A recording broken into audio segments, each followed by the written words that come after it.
Hernán de la Fuente es abogado constitucionalista y se encuentra en la comunicación con nosotros para poder hablar en estos momentos sobre la presentación de un proyecto de ley que interpreta la vacancia por incapacidad moral o que intenta poner candado a cualquier escenario de vacancia presidencial por la causal de incapacidad moral. Doctor de la Fuente, ¿qué tal? Buenas noches, bienvenido a Exitosa Perú. Oscar, Pedro, muy buenas noches, amigos de Exitosa, muy buenas noches. Y bueno, pues a disposición de ustedes para las preguntas que crean convenientes. Así es. Su postura, por favor, sobre este proyecto de ley que busca interpretar la vacancia por incapacidad moral, que fue una figura que se repitió hace exactamente un año con Martín Vizcarra Cornejo. ¿Le parece saludable realmente que el Parlamento busque este mecanismo, pero también de parte del Ejecutivo también se blinde a una posible posibilidad de un desgobierno?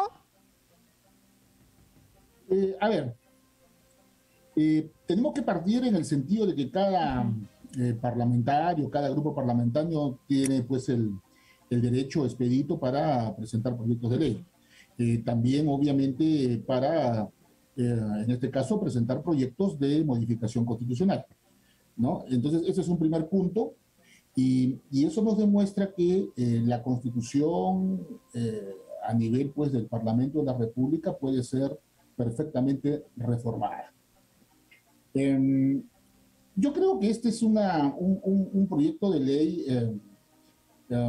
que no va a prosperar porque al fin y al cabo la vacancia presidencial, a mi juicio, está adecuadamente legislada. El tema es que siempre se tiene que actuar con responsabilidad y los parlamentarios tienen que tener en cuenta que la ley no ampara el abuso del derecho. Pero doctor de la Fuente, pero cuando hablamos de una causal de vacancia por incapacidad moral, esto ha sido precisamente materia de debate tras la vacancia de Martín Vizcarra, porque varios colegas suyos, constitucionalistas también, salieron a mencionar de que se está haciendo una mala interpretación de la Constitución, sino que la incapacidad no tendría que ir con la parte moral de la ética, sino con lo mental. Determinar que esa persona no se encuentra en sus facultades mentales para que pueda ejercer el cargo de presidente. ¿Es pertinente no sería pertinente precisar esa parte de la Constitución como causal de vacancia?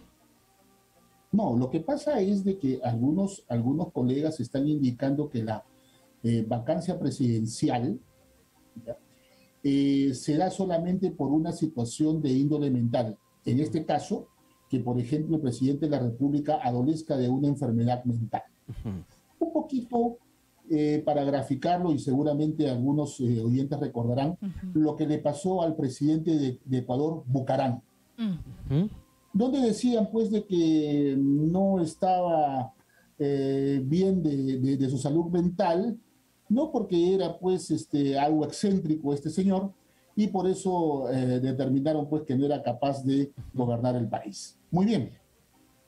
Pero en este caso hay algunos temas que tendríamos nosotros que analizar. Por ejemplo, el presidente de la República solamente puede ser acusado penalmente durante su mandato por casos específicos, como por ejemplo, impedir las elecciones presidenciales, regionales o municipales, no permitir el funcionamiento del Jurado Nacional de Elecciones, ¿no? O cualquier otro organismo electoral, en fin, por causales específicas, ¿correcto? Entonces, pero ¿qué pasaría, por ejemplo, con un presidente de la República, acá que somos, tenemos un gran problema, por ejemplo, de violencia contra la mujer, un presidente de la República que constantemente, de manera permanente, agreda, por ejemplo, a su esposa y que estos temas inclusive ya sean conocidos y que por ejemplo, la pueda estar agrediendo en la vía pública. A ver, no podría ser acusado por eso, porque lo impide taxativamente la Constitución Política del Estado. Sin embargo, en un país donde hay mucha sensibilidad en este tema de la violencia contra la mujer, definitivamente ese señor pues no estaría en capacidad de ejercitar la presidencia de la República y por ende podría ser vacado por incapacidad moral. A eso es lo que se refiere. Lo que pasa es de que la incapacidad moral no puede pues establecerse punto por punto, porque podrían darse una serie de situaciones que traigan consigo dicha incapacidad. En tal sentido, es por eso que el legislador, el constituyente de esa época, ha preferido dejar este tema de una manera abierta y que se maneje con responsabilidad por parte de los congresistas de la República. Así es. Sin embargo, hay un tema todavía en el tintero. Sabemos que hay una investigación abierta por el caso Los Dinámicos del Centro. Según la tesis fiscal, se habría financiado la campaña electoral de Perú Libre con coimas. Esto no alcanza al presidente Pedro Castillo, es cierto. Pero ¿qué pasaría si avanza la investigación y esta tesis comienza a crecer mucho más? Y pues hablamos de la campaña de segunda vuelta presidencial. ¿Qué pasaría ahí? ¿Cuál sería el impacto en la política y en la gobernabilidad de nuestro país? Bueno, en este caso, la incapacidad moral es por actos personalísimos. O sea, ¿qué cosa quiere decir? De que si el presidente de la República no ha estado inmerso en estos actos, de ninguna manera pues, podría ser vacado en el cargo. ¿Por qué? Porque no han sido actos que él haya cometido de manera directa. Que indirectamente se haya podido favorecer, bueno, ese es otro tema. Pero de manera directa, él no ha estado inmerso. Por eso es que la Constitución Política del Estado deja en libertad para que los congresistas actúen pues de una manera objetiva y responsable frente a una solicitud de vacancia presidencial. Pero, por ejemplo, a ver, si hablamos de un tema de moral, ahí colisiona con muchos factores, en realidad, doctor de la Fuente. Por ejemplo, en el tema de Martín Vizcarra, el tema Vacunagate, el tema de las mentiras, en el tema Richard Swing, en el primer intento de vacancia que no prosperó, ¿no? El tema de las coimas. Hay varios factores, por ejemplo. ¿Usted cree que podría haberse configurado una incapacidad moral el hecho de que Alan García terminó confesando que tenía un hijo extramatrimonial en su momento? O Alejandro Toledo, ¿no? Claro, a ver, en ese caso, por ejemplo, en el caso de Alan García indicó que estaba separado de su esposa en ese momento, que concibió pues a su último hijo. ¿Correcto? Muy bien. Era un hijo, y hay que decirlo, esto no es ninguna expresión peyorativa, nada por el estilo. ¿Fue un hijo adulterino? Porque Alan García estaba casado. Es más, nunca se divorció de su esposa. No, sí se divorció, pero me parece pues, de que pero posteriormente. Muy bien. Entonces, ese es un tema de valoración que tendría, pues, en este caso, que afrontar el Congreso de la República, pero nadie solicitó la vacancia presidencial por ese hecho. En el caso de Alejandro Toledo, él tenía un conflicto que derivó en lo judicial por el reconocimiento de la paternidad de su hija. Y obviamente, pues, a nivel judicial se determinó, pues, en este caso, que la menor en ese entonces era su hija. Pero sí, por ejemplo, hubo un tema que habría que recordar.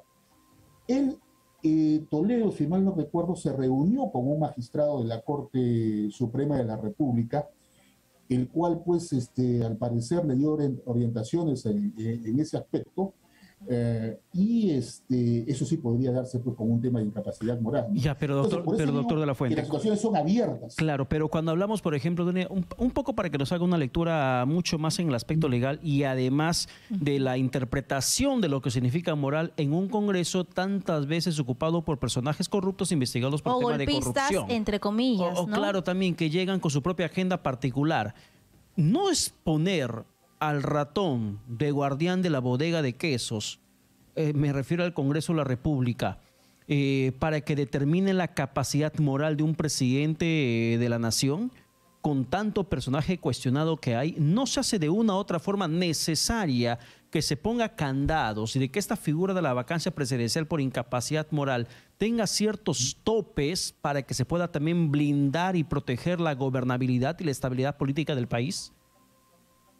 El problema, Pedro, radica en que lo que tenemos que buscar es que la gente actúe con responsabilidad al momento de votar. Ese es el asunto. Y lamentablemente, por el hecho de que la gente no actúe con responsabilidad al momento de votar, no podemos dejar sin efecto pues una institución constitucional. Así es. Sin embargo, señor de la Fuente... Sí. Así es. Sin embargo, recuerdo que cuando recién asumió Pedro Castillo se hizo un Consejo de Estado y se sugirió de repente que se ponga, como él dice, candado a la cuestión de confianza y también a la vacancia presidencial, porque sabemos que todavía continúa ese ánimo de revanchismo. Y es algo que lo estamos viendo claramente. A las 2 semanas ya se hablaba de vacancia y pues tuvimos un premier que siempre mencionaba cuestión de confianza. ¿Existe la posibilidad de que estas dos armas se guarden quizás en el gavete? En aras de la gobernabilidad, claro está. Toda constitución política del Estado, toda constitución está sujeta a reformas. Y pueden haber reformas que tiendan a mejorar la legislación constitucional. Eso no lo podemos nosotros dejar de lado. Yo creo que, por ejemplo, en el caso de Martín Vizcarra, creo que el Tribunal Constitucional se equivocó. Nunca debió interpretar esto de la cuestión fáctica y darle la razón en ese caso a Vizcarra. Sin embargo, lo hizo y ahí se terminó el tema. ¿Por qué? Porque tenemos que, a pesar que no estemos de acuerdo, respetar las sentencias del Tribunal Constitucional. Entonces, se equivocó. Para muchos se equivocó el Tribunal Constitucional, para otros actuó muy bien. Sin embargo, pues, lo cierto es de que esas instituciones, tanto lo de la cuestión de confianza, que ahora ya ha sido materia de una ley de desarrollo constitucional, que todo indica de que el Congreso de la República la va a promulgar por insistencia. ¿Ya? Y en el tema también de la vacancia, son instituciones que están establecidas y preceptuadas en la Constitución Política del Estado, y los congresistas y el presidente de la República tienen que ejercitarlas con objetividad y con responsabilidad. Hay que tener para gobernar, ya sea en el Poder Ejecutivo, como también para estar en el Poder Legislativo, hay que tener sensatez y prudencia en el ejercicio de la función. Y es lo que lamentablemente... Si no se tiene esa prudencia y esa sensatez, por más que tengas normas que puedan atenuar los efectos de estas instituciones constitucionales, siempre habrá posibilidad de que se caiga en el abuso del derecho. Es una insensatez brutal, por ejemplo, doctor de la Fuente, mencionar que se le puede vacar al presidente Pedro Castillo porque quiere cambiar la Constitución. O sea, para muchos congresistas eso es un tema de incapacidad moral, cuando hay mecanismos que podrían precisamente generar un cambio de constitución siempre y cuando la población pueda participar de manera activa, mediante un consenso nacional para que eso pueda verse la posibilidad, o simplemente desestimar esa iniciativa del Ejecutivo. Pero ojalá que encontremos políticos responsables en algún momento en nuestro país. A ver, esa es una postura que tiene el presidente de la República. Es una postura. Puede ser el presidente de la República vacado por tener una postura de interpretación de la Constitución. Para mí, no. Eso sería pues un despropósito. Sin embargo, particularmente pienso de que no se puede reformar la Constitución ni de manera parcial, y menos aún pues total, sin seguir el procedimiento establecido en el artículo 206 de la Constitución Política del Estado, así hayan 20 millones de firmas. Cierro con la pregunta, por favor, señor de la Fuente, porque incluso se habló de vacancia cuando se eligió a Guido Bellido, que tenía estas investigaciones por apología al terrorismo. esta también es una causal de vacancia si próximamente elige a un ministro o a un premier cuestionado, que ojalá no sea el caso. A ver, en el caso de Guido Bellido tenía una investigación y la tiene, por apología al terrorismo. ¿Correcto? Muy bien. Entonces, ahí es donde viene la gran pregunta. ¿Puede un presidente de la República nombrar o designar como primer ministro, como presidente del Consejo de Ministros, a una persona que está inmersa en una investigación por apología al terrorismo, y eso trae consigo algún tipo de incapacidad moral? A mi juicio, sí. ¿Por qué? Porque está designando a una persona a sabiendas que tiene una investigación por un accionar que es total y absolutamente sensible en nuestro país, que ha sido víctima de la insanía terrorista. Sin embargo, ahí viene el otro tema. Una vez que el Congreso de la República le otorgó la confianza a ese gabinete, perdió la posibilidad de poder declarar la vacancia por esa causal. ¿Por qué? Porque el Congreso de la República acepto, ¿no? Lo ratifico. Dijo, acepto este gabinete. ¿Por qué? Porque en el concepto del Congreso, ese gabinete iba a ejercitar adecuadamente las políticas públicas del gobierno. Entonces, ahí desapareció esa posibilidad. Bien, doctor de la Fuente. Por eso yo digo, aquí es que hay que actuar con mucha sensatez y mucha objetividad para evitar, pues, definitivamente cualquier abuso de poder, que definitivamente no se puede dar. Bien, doctor Hernán de la Fuente, muchas gracias por la comunicación compartida aquí en Exitosa Perú. Muchas gracias a ustedes por la invitación. Bien, muchísimas gracias. Ha sido muy oportuna su participación para poder conversar sobre este proyecto de ley que se ha presentado mañana, el día de hoy en el tema de vacancia y mañana en el tema de cuestión de confianza. Para que puedan ver si se aprueba un dictamen en el sentido de la aprobación por insistencia de esta llamada ley de interpretación auténtica de la cuestión de confianza que colisiona directamente con las facultades que tiene el Tribunal Constitucional.